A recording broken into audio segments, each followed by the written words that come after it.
today is kind of a special day for me because, as you guys know, I lost my other editor and my sometimes co-host. He's gone, and I've got new people coming in, and so things are going to look different to you as we go along here. You're going to notice some differences, and but one thing that's not going to change is my morning tea.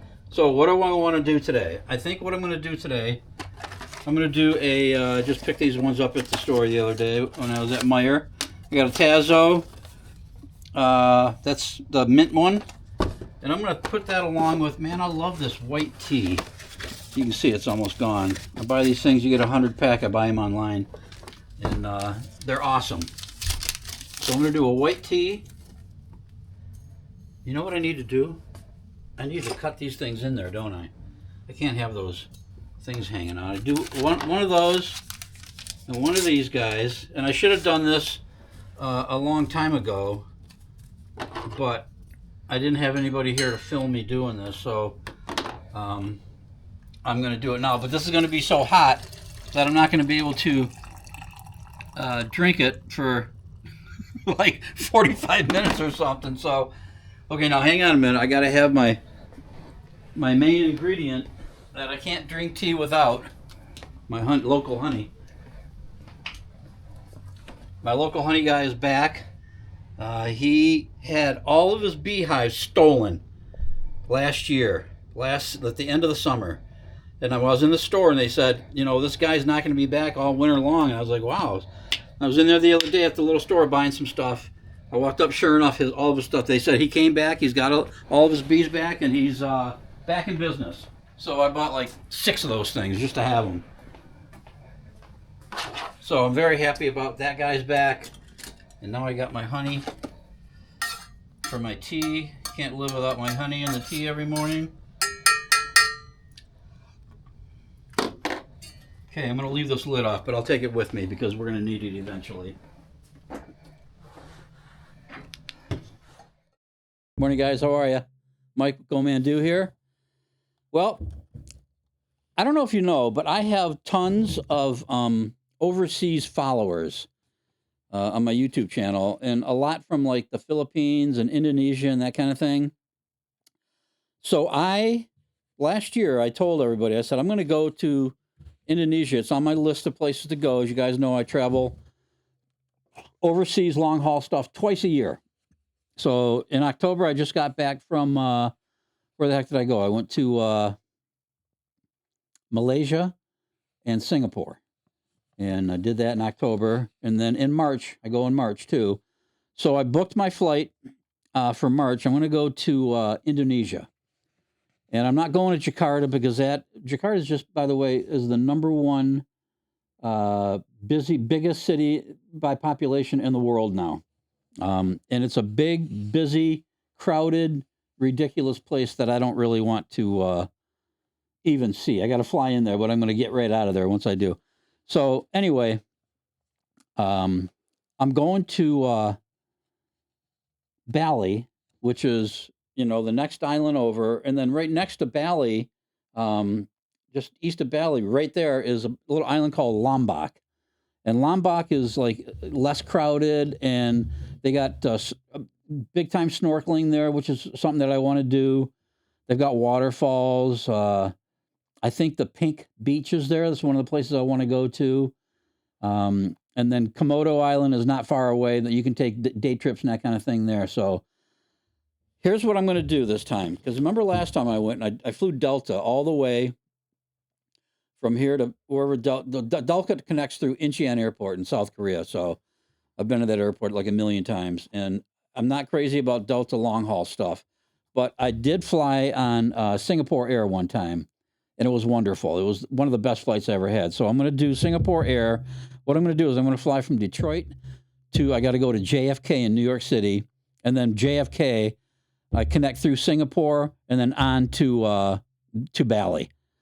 So that's what I'm going to do this time. And last time I flew that, I don't know if you guys remember, it was that clusterfuck where they had the AWS went down. What is that? What is that AWS? That the server. the server for Amazon. Amazon handles like about 60% of the web servers all around the world. Did you know that? It's crazy. We found out. And the other ones are two of the big tech companies too.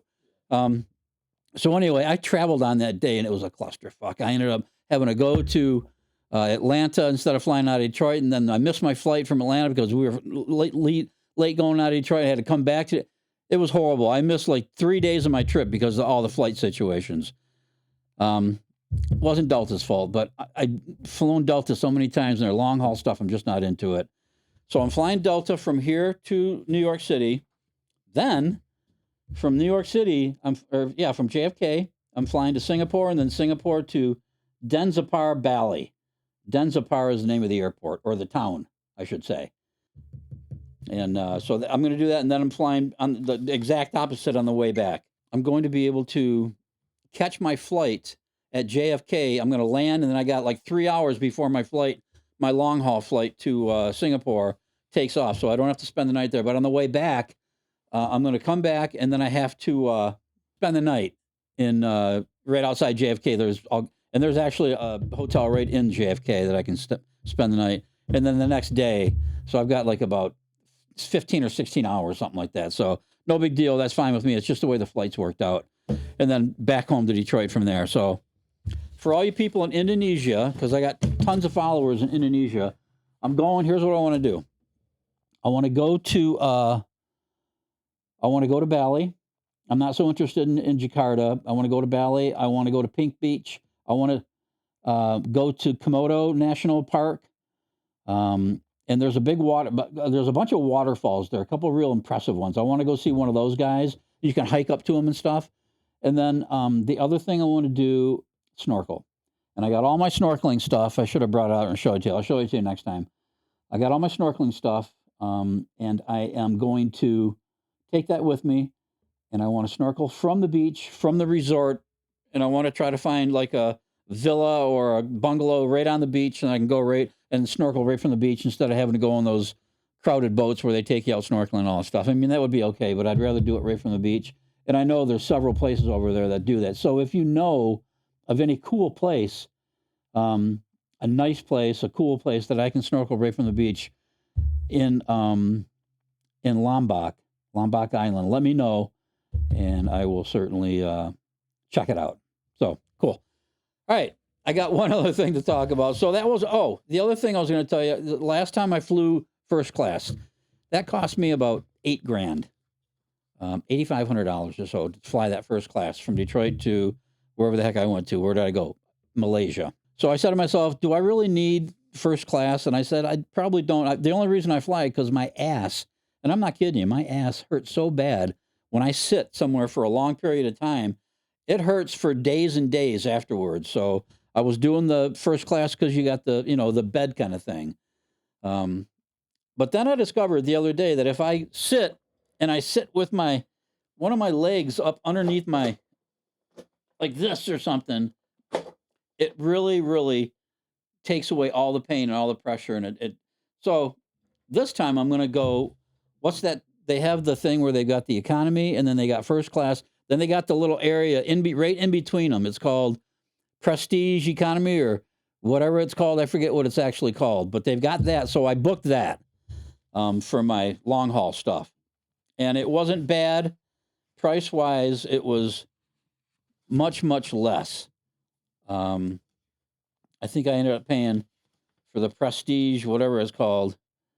I think I spent about $2,000 for round trip for that different class. So I'm going to try it this time and see if it's not good. I'm going to go back to first class, but I think it's going to be good. And Singapore Air is a killer airline. I mean, they are top shelf. You compare that to, these airlines in America, and it's night and day difference. So I'm looking forward to that, and I'll let you know how all that stuff works out. Okay. Let's try my tea. I wonder if this is going to kill me.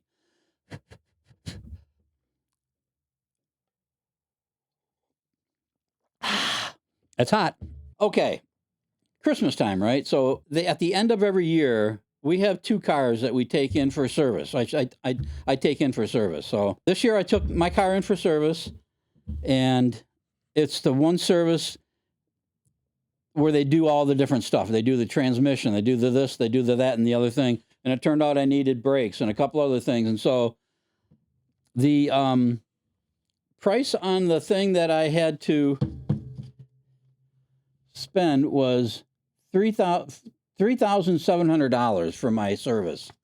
Now, if you would have told me when I first started driving that one day I would spend almost $4,000 on a service, a yearly service. These cars, either 10,000 miles or 1 year, whatever comes first for the service.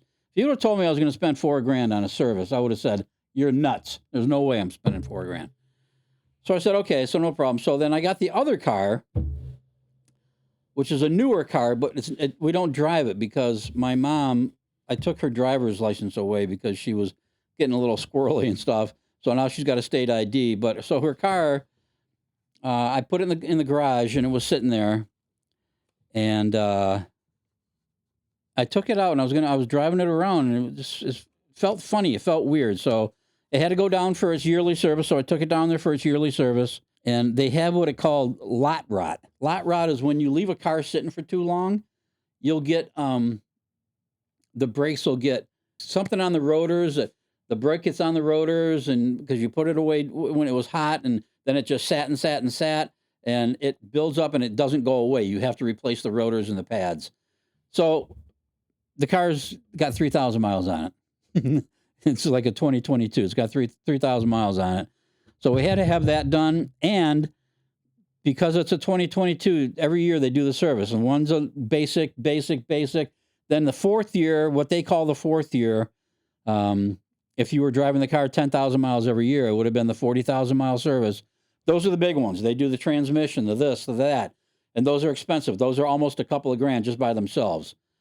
So that was, even though that car's only got 3,000 miles on it, I did the services based upon what it was supposed to be if the car were being driven 10,000 miles a year, because it's been driven, but it's sitting and it's all this other stuff, and it's that old. So so I took it down there, and they got back to me. So I spent $3,700, almost $3,800 on my car, and I took her car down there. I got that one. I had to have the rotors, had to have this. The battery had died, and the battery went bad. The battery had to be replaced. Freaking battery for those cars, dude. I mean, the last time I replaced a battery, I went to Sears and bought a $120 battery, and it lasted me for 10 years, right? Not anymore. The battery was super, super expensive. These are Audis, so, everything's going to be more expensive, but the battery was ridiculous. It was like $500 or $600 just for the battery. And they had to do all kinds of different things. They had to do whatever, all the stuff for the 40,000 mile service. So that one ended up costing me $3,400. So last week I spent $7,200 for automotive service during Christmas time and during the time that I wanted to make my plans for my trip coming up. So this car stuff is completely out of control, but it was my own fault because I let that car sit and I didn't go out there and start it and run it and drive it like I should. And the reason I didn't do that is because I actually took the insurance off of it, because the insurance is so expensive on those things. I took the insurance off of it and just did like storage insurance. And then it's covered for everything except for when you're on the road. And the guy said, just email me and let me know if you're going to drive it, and I'll put it on for that week or those few days, whatever you want. And then we'll just do that. And then when I was at the dealer, the guy said, dude, he said, you got to drive these cars. He said, drive that thing, take it to your office, because I got to go to Indiana to my office, so it's a long drive. He said, take that once a month to your office. He said, you got to drive them, and don't let them sit for so long like you did. So I learned my lesson. It cost me a little bit, but if this will help you, I hope it does. Hope to see you guys again next time. Nelson, thank you so much for all your help today. I appreciate it. The person I'm talking to is my new guy helping me with the cameras and the board and all this stuff that we're doing and the editing and everything else and my technical stuff, because I am the least technical person you'll ever find. And this stuff just confuses me and pisses me off like nobody's business. The biggest problem in my life is technology. Computer technology. Everything's different. You go to all these, and every single thing is different. It drives you nuts. So anyway, Nelson's all he's all over this stuff. So we're gonna get this thing edited up and get it posted here on YouTube, and then we will get going on the next one. Great, have a great day, everybody. Talk to you later.